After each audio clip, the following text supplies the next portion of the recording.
Good morning, guys. You know, this scene cleared up just a short time ago, but this investigation far from over. Ann Arbor police say just before 2 o'clock this morning at this very intersection, a man in his late 20s was hit and left at the side of the road for dead. Now, exactly where we are right now, Washtenaw and Brockman. And again, police saying this happened just before 2 o'clock this morning. They say this man was on his bicycle when it happened. They say investigators did find pieces of the vehicle that he was hit by nearby, and right now they're working to confirm the make and the model. Now, they are asking for witnesses, for anyone that saw anything, to step up, to call, to say something. In that video there, you can see the bike.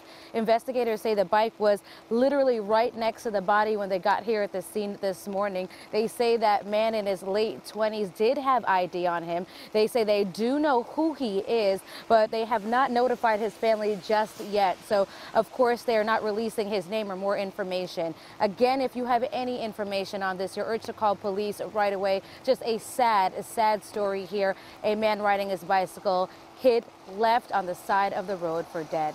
We're live in Ann Arbor this morning. Jennifer Bisram, 7 Action News.